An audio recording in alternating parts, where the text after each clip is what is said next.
तुमचं पूर्ण नाव सांगा. मोरे निवृत्ती नागोराव पाटील. निवृत्ती नागोराव पाटील मोरे. बरं. तुमचं काकू, तुमचं नाव सांगा. माझं नाव भागीरथी. भागरथाबाई हां. निवृत्ती पाटील मोरे. तुमचं नाव? जगन्नाथ निवृत्ती मोरे.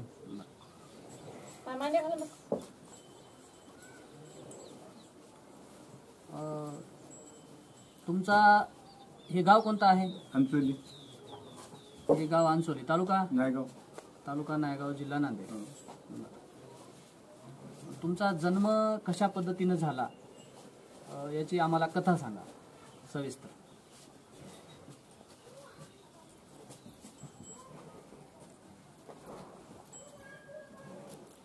मुलामध्ये आमचे सोयरे शंकर पाटील आणि त्यांची आई म्हालनबाई. म्हालनबाई शंकर पाटील म्हणजे आमच्या मेहुणीचा नवरा. बरोबर. शंकर पाटील आमच्या मेहुणीचा नवरा. ते म्हालनबाईने काय केले की आमच्या वडिलाला पुत्र संतती नसल्यामुळं आता निवृत्तीनाथ महाराजाचा तिकडे प्रचार खूप होता, तिला माहीत होतं. मग तिनं ते काय अपेक्षा केली की नागोराव तू ये रे इथं आणि महाराजाच्या पाया पडायचे, एखादी प्रसाद त्याने दिले खाली तर बरं होईल काय ते आपलं एखादी. माझ्या वडिलाला तिकडे 40 एकर जमीन होती, तर 10-12 एकर जमीन अंचोलीला, रामसुगाला 40 एकर जमीन. बरं. मग पण पोटी संतान नसल्यामुळे नाराज हमेशा. बरं. तुमचे आईचं नाव काय? माझ्या आईचं नाव म्हालनबाई, फोटो आहे. हो. बरं. महालनबाई आणि वडील नागोराव पाटील. नागोराव पाटील. मग ह्यांचं लग्न होऊन किती वर्ष झालं की त्यांना म्हणजे संतान नव्हतं? माझी आई पहिलं एक केली होती चंद्रकलाबाई म्हणून, चंद्रभागाबाई म्हणून राणसुगावची सावतर आई. बरं. सावत्र आहे. सावतर आई. तिला कमीत कमी 5-25 वर्ष मुलगा झाला नाही. बरं. 25-30 वर्ष झालं नाही. 30 वर्षानंतर माझी आई जे म्हालनबाई म्हणून यानं गंधर्व लग्न करून घेतलं माझ्या वडिलांना. बरं. कोणत्या गावचे? तिचं माहेर चिलपिगडी होय. बरं. आईचं माहेर. मग ते गंधर्व लग्न करून घेतल्यानंतर त्या हिलाही बरेच दिवस वाट बघितलं, मुलबाळ काही झालं नसल्यामुळं ते त्या म्हालनबाईने सांगून वाटलं आमच्या वडिलाला की तू ये इथं मंगल सांगीला आणि निवृत्तीनाथ महाराज काही प्रसाद दिले तर तिच्या प्रसादाने एखादी काही मुलबाळ होईल बाबा ये म्हणल्यानं आमच्या इथं 3-4 माणसं आणि ते आमंत्रण दिलं. त्या काळामध्ये आपलं गुळाचं आमंत्रण देत गेले. गुळ रस प्यायचं, गुळ खायचं आमंत्रण म्हणून त्यांनी दिलं. मग या त्या निमित्तानं काही असं सोयरे म्हणून याने गेले तिथं गेल्यानंतर सगळे 2-3 जण अगोदर निवृत्तीनाथ महाराजांच्या पाया पडले. आमचे बापू सांगित गेले मला काय असं 3 माणसं अगोदर पाया पडले, त्याच्यानंतर आमचा बापू पाया पडायला गेले. अहो नका नका म्हणजे माझ्या पाया पडू नका म्हणजे महाराज का तसं का म्हणता आणि तुमच्या संतास जवळ असा भेदभाव काय आमच्यासारख्याला कोण आश्रय देणार आहे, मला का नको म्हणता. नाही तुमच्या मागं लई पाप आहे बाबा, असं आहे तसं आहे असं काय ते म्हणले मला महाराज. मग महाराज किती जरी पाप असो तुमच्या संताचं दर्शन घेतल्यावर आता मला माझं पाप राहावं काय शिल्लक म्हणल्यानंतर होय हो ते खरं होय, पण कसं आहे बघा तुम्ही 100 रुपये आम्हाला द्यावं त्या काळामध्ये आणि आमचं दर्शन घ्यावं, आम्ही काही प्रसाद देऊ आम्ही असं महाराज बोलले म्हणून. नाही प्रसाद देऊ नाही, 100 रुपये तुम्ही आम्हाला दक्षिणा द्यावं म्हणून असं म्हणले म्हणून. आता त्या काळामध्ये 100 रुपये नव्हते का नव्हते, काही 10-5 घेऊन गेले असते यानं ते महाराज म्हणले. आणि आमचा बापूही फार थोडं नका अपेक्षेनं थोडं बोलले त्यांनी.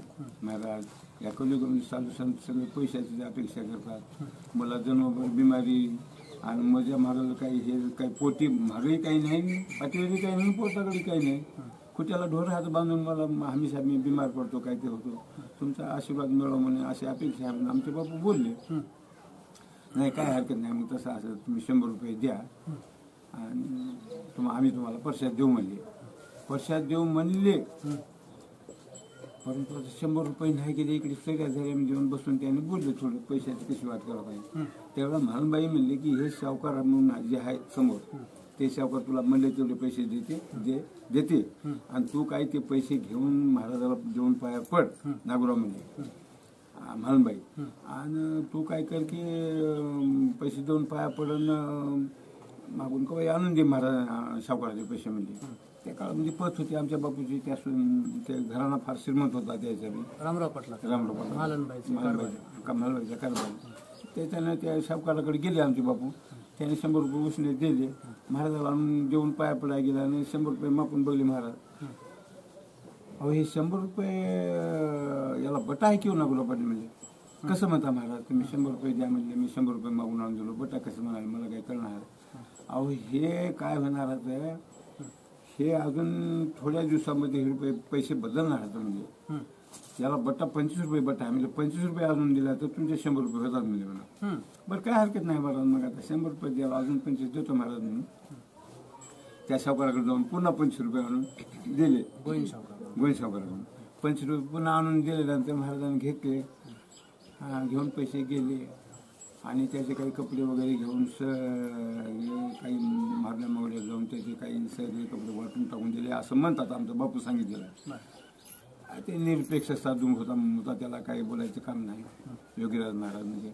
मग त्याने वाटून टाकून दिल्यानंतर तिकडून लगेच दुसऱ्या दिवशी त्याने काय केले, महाराजांना 3 खारक्या घेऊन आले.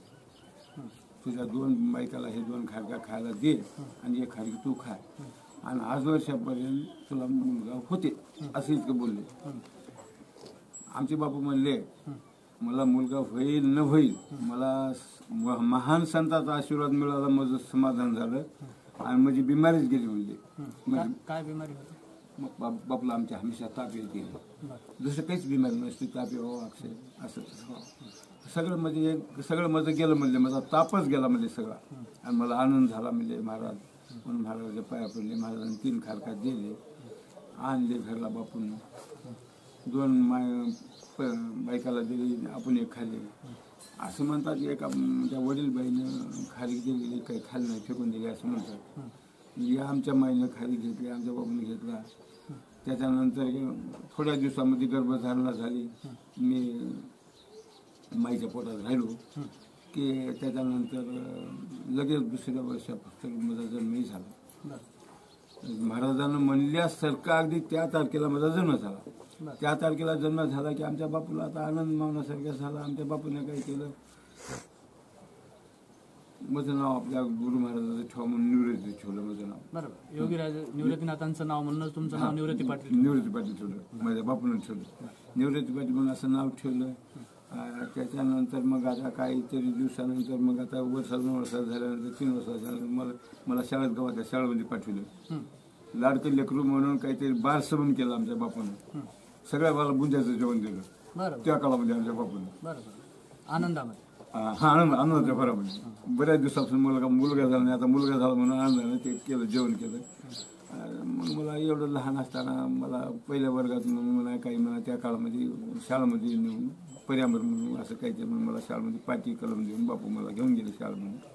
तिथे घेऊन गेल्यानंतर गुरुजीच्या देखमध्ये पाटी घेऊन कलम घेऊन मला असं श्री म्हणा, एक म्हणा असं गिरकायला लावले आणि अशा प्रकारे माझा जन्म झाला. बघा, निवृत्तीनाथ योगीराज महाराजाच्या किंवा गुरुदेवाच्या आशीर्वादाने आमचा जन्म झाला.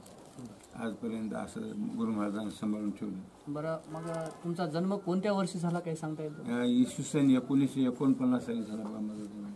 बरं, माझा लाडकं लेकरू म्हणून आमच्या बापूंना काय केलं, जन्मकुंडली करून तयार करण्यासाठी लाडकं म्हणून लालुडीला असे एक ब्राह्मण होते, ज्योतिष बघणार काही असं, त्याच्याकडे जाऊन त्यांनी काय केलं, एवढी जन्मपत्रिकाच लिहून आणली. बरोबर, तारीख सांगता येईल का मग तुम्हाला? तारीख काही नक्की माहित नाही महाराज, पण 1900 महाराज फसली का म्हणजे काय, ते एक दुसरं म्हणजे जन्म फसली असं का? हा, ते साधन आहे म्हणजे जसं आपण शक्य म्हणतो की नाही, त्याच पद्धतीनं फसली पण आहे. सण फसली 1949, बुधवार दिवस, हस्ता नक्षत्र आणि दाताळीच्या दिवशी सकाळी 10 वाजता माझा जन्म झाला. असं लिहिलेलं आहे का? असं लिहिलं आहे पत्रिकेवर. मग ते आता आपण 70 वर्ष होऊन गेली, पत्रिका गेली आता गेली काही फाटून वगैरे. मग त्यानंतर तुम्हाला नंतर भाऊ बहीण काय झाले? भाऊ बहीण? हा, बहीण झाली माझ्या पाठीवर बहीण झाली. काय नाव? रतनबाई. त्याच्यानंतर प्रल्हाद, भगवान, महादेवराव, एकनाथ असे 4 भाऊ झाले तुम्हाला. बरोबर, म्हणजे योगीराजाच्या कृपेनं पुन्हा म्हणजे संततीची काही वडिलांना तुमच्या कमतरता काहीच कमी नाही. अजून मागून एक बहीण झाली अजून. काय नाव त्यांचं? तिचं नाव सरस्वतीबाई. बरं. म्हणजे अशा पद्धतीने तुम्हाला 4 भाऊ आणि 2 बहिणी आहेत. 2 बहिणी झाल्या. म्हणजे नागोराव पाटलाला 5 मुलं हो, आणि 2 मुली. 2 मुली. बरं. योगीराजाच्या कृपेनं. वेगवेगळ्या त्याच्यातून एवढं. बरं, मग नागोराव पाटलांच्या वडिलाचं नाव आणि आईचं नाव? महाजी पाटील महादजी पाटील वडिलांचं नाव वडिलाचं नाव. आणि आईचं आणि आईचं नाव गयाबाई. गयाबाई. हं. तुमचं आडनाव मोरे. मोरे. अशा प्रकारे संत महात्म्याच्या आशीर्वादाने योगीराजाच्या कृपेनं आमचा असा जन्म झाला. गुरु महाराजांना गुरुदेवांना आजपर्यंत अशा प्रकारे सांभाळून ठेवलं. माझे वडील कैलासवासी नागोराव पाटील आणि यांचे मेहणे ईश्वरराव पाटील जाधव रानसुगावकर आणि राधाबाई ही आमच्या वडिलाची बहीण. नात्यानं आमचे ते मावळे आहेत ईश्वर पाटील, आणि राधाबाई आमची आत आहे. ईश्वर पाटील आणि वडील तुमचे म्हणजे मंगल सांगवीला गेलते का? हां, मंगल सांगितलं.